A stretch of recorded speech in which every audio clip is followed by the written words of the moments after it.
നമസ്കാരം. Sreenarayana Guru open university first semester MA political science ക്ലാസ്സുകളിലേക്ക് എല്ലാ പ്രിയ വിദ്യാർത്ഥികൾക്കും സ്വാഗതം.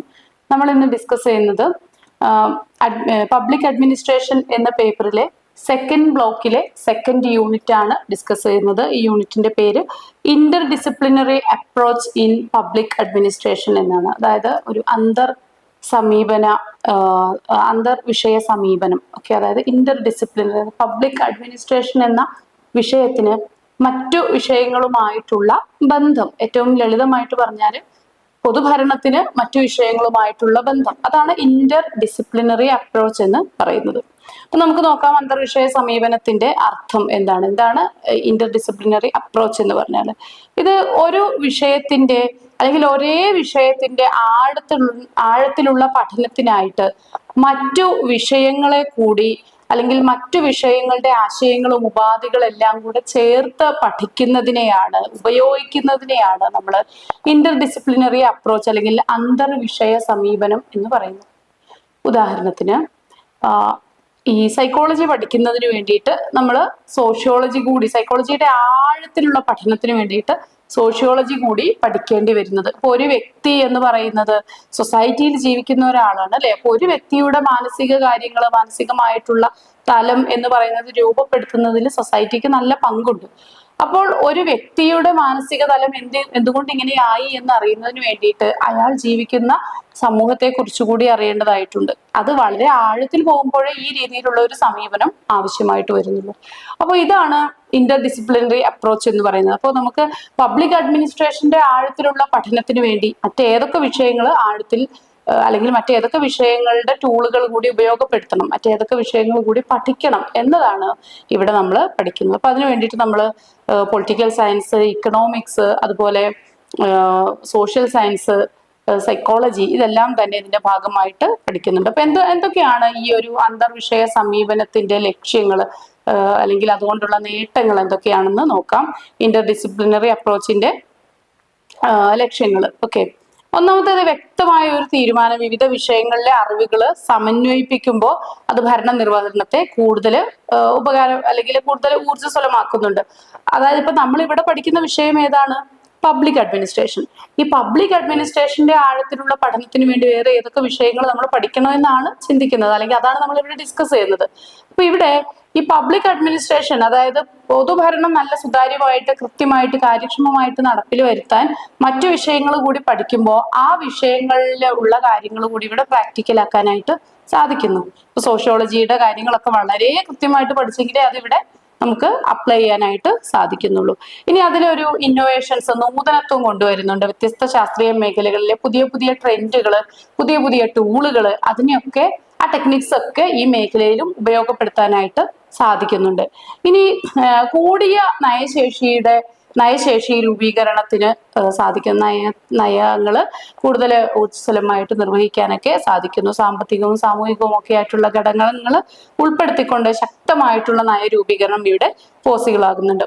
ഇനി മറ്റു ശാസ്ത്രശാഖകളിൽ നിന്നൊക്കെയുള്ള പിന്തുണ കിട്ടുന്നുണ്ട്. മാനേജ്മെന്റ്, സൈക്കോളജി, മനഃശാസ്ത്രം, അതുപോലെ UN-ന്റെ വിവിധ സംഘടനകൾ, അതിനെക്കുറിച്ചുള്ള പഠനം, ഇതൊക്കെ കൂടി ഏകോപിപ്പിച്ചിട്ട് ഈ മേഖലയിൽ പഠനങ്ങൾ നടക്കുമ്പോൾ നമുക്ക് പബ്ലിക് അഡ്മിനിസ്ട്രേഷൻ ഏറ്റവും കാര്യക്ഷമവും ഏറ്റവും നല്ല രീതിയിലുമായിട്ട് കൊണ്ടുവരാനായിട്ട് സാധിക്കും.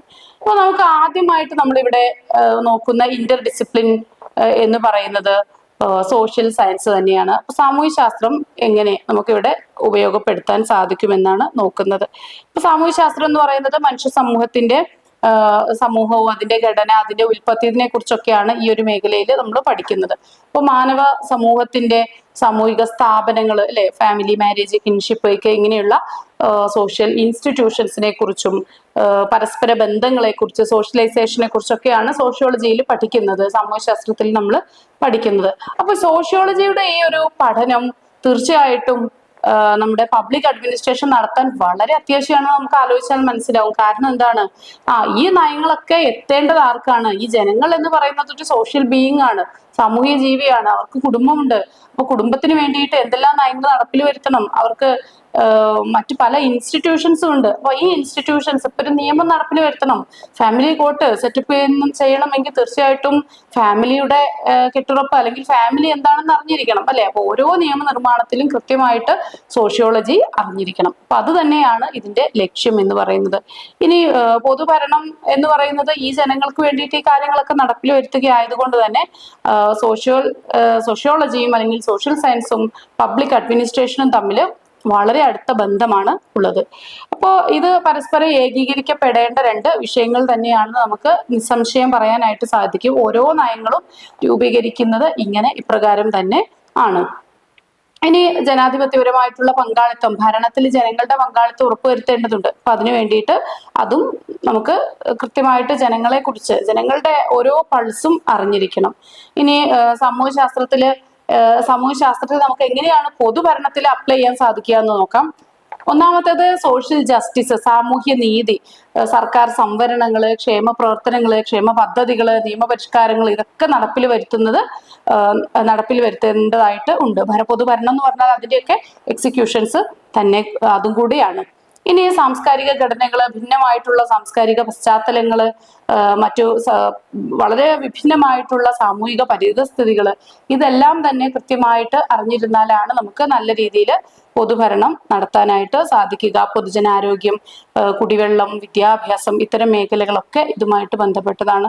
ഇനി നമുക്ക് ഇതിൽ നോക്കാനുള്ളത് പബ്ലിക് അഡ്മിനിസ്ട്രേഷനും പൊളിറ്റിക്കൽ സയൻസും അല്ലെ. പൊളിറ്റിക്കൽ സയൻസും എങ്ങനെയാണ്?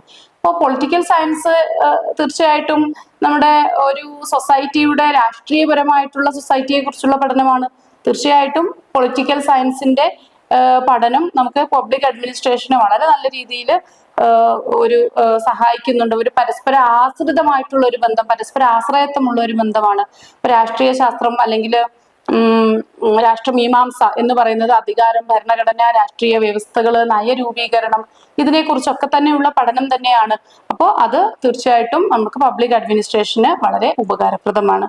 ഇനി രാഷ്ട്രീയ വ്യവസ്ഥയെയും അവയെ പ്രവർത്തിപ്പിക്കുന്ന ഭരണ സംവിധാനത്തെ കുറിച്ചുമൊക്കെ നമുക്ക് പെടുത്തിക്കൊണ്ട് പഠിക്കാൻ പോലും സാധിക്കില്ല. അത്രമാത്രം പരസ്പരം ഇഴുകിച്ചേർന്ന രണ്ട് ശാസ്ത്രങ്ങളാണ് ഇവ. ഇപ്പോൾ പൊതുഭരണം നടപ്പിൽ വരുത്തണമെങ്കിൽ കൃത്യമായിട്ട് ഭരണഘടനയെ കുറിച്ച് നമ്മൾ നല്ല ഒരു ധാരണ വേണം. ഭരണഘടനയിൽ പറയുന്ന ഓരോ പോയിന്റുകളും ഓരോ നിയമങ്ങളും നടപ്പിൽ വരുത്തുക എന്നുള്ളത് തന്നെയാണ് പൊതുഭരണം എന്നതുകൊണ്ട് അർത്ഥമാക്കുന്നത്. ഇനി നമ്മൾ നോക്കുന്നത് പബ്ലിക് അഡ്മിനിസ്ട്രേഷനും ഇക്കണോമിക്സും തമ്മിലുള്ള ബന്ധമാണ്.